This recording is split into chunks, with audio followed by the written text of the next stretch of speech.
LAC पर चीन हुआ एक्सपोज। पेंगोंग लेक के पास बढ़ाई फोर्स। सैटेलाइट तस्वीरों से साजिश का भंडाफोड़। पूर्वी लद्दाख में पिछले साल गलवान घाटी में हुई हिंसा के बाद भारत चीन के बीच दबी चिंगारी को चीन ने फिर से हवा दे दी है। चीन ने पेंगोंग त्सो झील के पास उस विवादित इलाके से जहां पर दोनों देशों ने आपसी सहमति के बाद से सेनाएं हटा ली थीं, उस इलाके के बेहद नजदीक पीएलए के सैनिकों की तैनाती कर दी है। एक ओपन सोर्स इंटेलिजेंस एजेंसी डेटेस्फा ने जो सैटेलाइट तस्वीरें जारी की हैं, वो भारत के खिलाफ चीन की एक और साजिश का पर्दाफाश कर रही हैं। आज के वीडियो में होगा भारत के खिलाफ चीन की इंटरनेशनल साजिश का भंडाफोड़। तिब्बत में ड्रैगन ने चली कौन सी घातक चाल? क्या चीन मोड़ने वाला है भारत से बहती ब्रह्मपुत्र नदी का बहाव? जो चीन भारत के हाथों गलवान घाटी में पिट चुका है, वही चीन अपनी हार का हर हाल में बदला लेना चाहता है। इसके लिए पूर्वी लद्दाख में भारतीय सीमा के पास चीन लगातार मिसाइलें और घातक हथियार तैनात कर रहा है। भारत की सीमा से सटे इलाकों में चीन अपना दूसरा साइलो बना रहा है। इतना ही नहीं, चीन ने पेंगोंग झील के बिल्कुल पास के इलाके में अपनी सेना को अब तक तैनात करके रखा है, जबकि इस इलाके से सेना हटाने को लेकर दोनों देशों के बीच हुए समझौते के बाद भारत ने तो अपनी सेना वापस बुला ली थी, लेकिन चीन ने फिर से दगाबाजी करते हुए पेंगोंग त्सो झील के पास अपनी आर्मी की तैनाती और बढ़ा दी है। भारत ने गलवान हिंसा के बाद चीन को पेंगोंग झील की फिंगर 4 से खदेड़कर फिंगर 8 के पीछे ढकेल दिया था, लेकिन विस्तारवादी चीन की फितरत कहां बदलने वाली है? चीन फिंगर 8 के पास भी साजिशें रच रहा है। ताजा सैटेलाइट तस्वीरों में पता चलता है कि विवाद वाले बिंदु के ठीक पास चीनी सैनिक अब भी मौजूद हैं। यही है आज की वीडियो कंटेंट का पहला हिस्सा भी, जिसका भंडाफोड़ हो चुका है।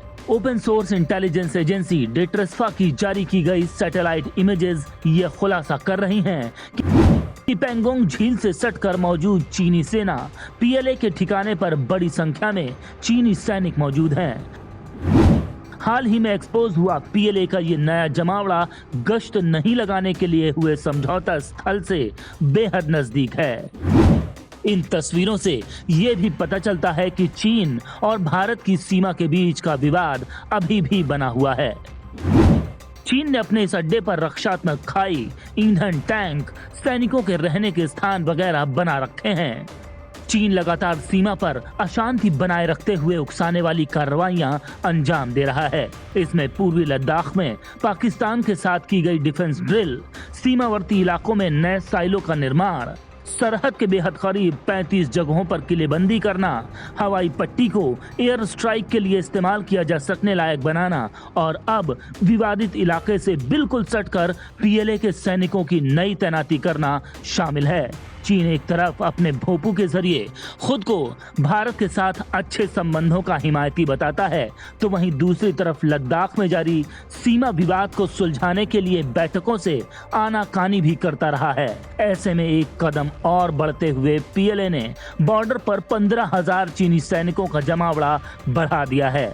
यही कारण है कि भारत को भी मिरर डिप्लॉयमेंट पॉलिसी के तहत 50,000 जवानों को तैनात करना पड़ा। भारत की इस तैनाती के बाद सीमा पर भारत के करीब 1.5 लाख जवान तैनात हो चुके हैं। भारत चीन सीमा पर सैनिकों की इस तैनाती को दशक का सबसे बड़ा सैन्य तनाव बताया जा रहा है। पिछले साल जून में गलवान हिंसा के बाद दोनों देशों की सेनाएं पूरी तैयारी के साथ सीमा पर डटी हुई हैं। एलएसी पर जो हालात हैं वो इतने विस्फोटक हो चुके हैं कि दोनों देशों के बीच कभी भी युद्ध होने की आशंका बेतहाशा बढ़ चुकी है। दोनों देशों के तनाव के बीच सीमाई इलाके में काफी ज्यादा बुनियादी ढांचों को विकसित किया गया है।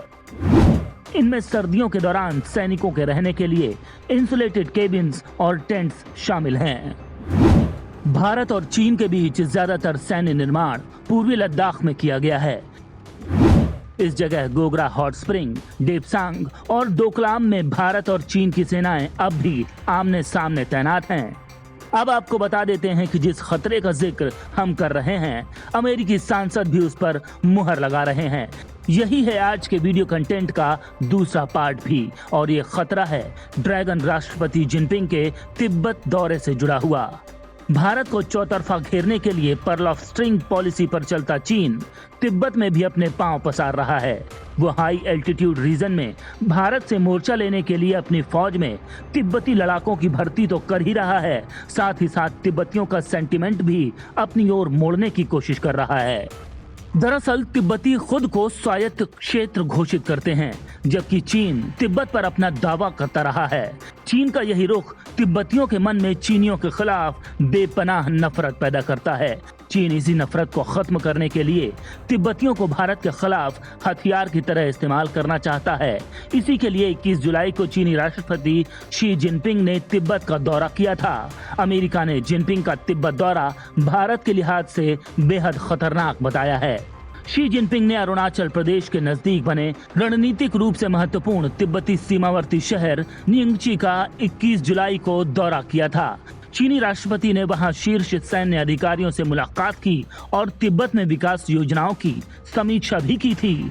विकास की आड़ में चीन तिब्बतियों का विश्वास जीतना चाहता है, जिसके बाद वो तिब्बत के मासूम लोगों को भारत के खिलाफ युद्ध में मोहरे की तरह इस्तेमाल करेगा और अपने हान सैनिकों की जान बचाने की हर जुगत करेगा। चीन की यही चाल आज के वीडियो कंटेंट का दूसरा हिस्सा भी थी, जो पूरी तरह एक्सपोज हो चुकी है। अब आपको बताते हैं आज के वीडियो कंटेंट का तीसरा हिस्सा, जो था क्या चीन भारत से गुजरती ब्रह्मपुत्र नदी का बहाव मोड़ने की साजिश रच रहा है। दरअसल चीन तिब्बत में एक बड़ी जल विद्युत परियोजना विकसित करना चाहता है। तिब्बत से ही ब्रह्मपुत्र नदी भी निकलती है, जो भारत ही नहीं एशिया की सबसे लंबी नदी होने का दर्जा रखती है। इसी नदी पर भारत का एक बड़ा हिस्सा सिंचाई, पीने के पानी और ट्रांसपोर्टेशन के लिए निर्भर करता है। अमेरिका में रिपब्लिकन सांसद डेविड नुनेस ने चीनी तानाशाह शी जिनपिंग के तिब्बत दौरे को भारत के लिए कई मामलों में खतरनाक बताया है, क्योंकि भारत की सीमा के पास तिब्बत का दौरा करके जिनपिंग ने अपनी जीत का दावा किया था। भारत के लिए खतरे की बात ये इसलिए भी है क्योंकि चीन तिब्बत में एक बड़ी जल विद्युत परियोजना विकसित करने वाला है। अगर ऐसा हुआ तो भारत को तिब्बत की नदी से आ रहे पानी की सप्लाई प्रभावित हो सकती है। पूर्वोत्तर के कई राज्यों में सूखे की स्थिति पैदा हो सकती है। दरअसल तिब्बत में सांगपो कहलाने वाली नदी को भारत में ब्रह्मपुत्र कहा जाता है। इसी नदी पर चीन बहुत बड़ी जल विद्युत परियोजना शुरू करना चाहता है।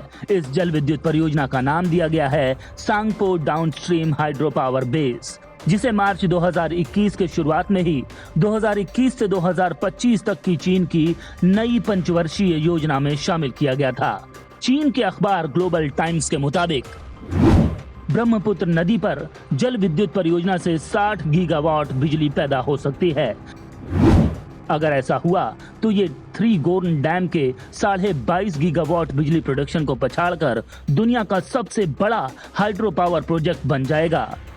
तो एक तरफ चीन भारत के बीच वास्तविक नियंत्रण रेखा यानी एलएसी पर ड्रैगन अपनी सेना की तैनाती बढ़ा रहा है, सरहदी इलाकों में अत्याधुनिक जंगी सामान जुटा रहा है, भारत के दुश्मन देशों के साथ डिफेंस ड्रिल कर रहा है, तो वहीं दूसरी तरफ भारत को घेरने के लिए वो तिब्बत, श्रीलंका, पाकिस्तान, बांग्लादेश और नेपाल में भी अपनी जड़ें मजबूत कर रहा है। भारत ने हालांकि सीमाओं पर चीन को कोई भी हिमाकत करने से रोके रखने में कामयाबी हासिल की है, लेकिन सीमावर्ती मुल्कों में जिस तरह से चीन का प्रभाव बढ़ रहा है, जिस तरह से एलएसी पर चीन युद्ध का सामान जुटा रहा है, वो आने वाले दिनों में किसी भयंकर युद्ध की मुनादी कर रहा है।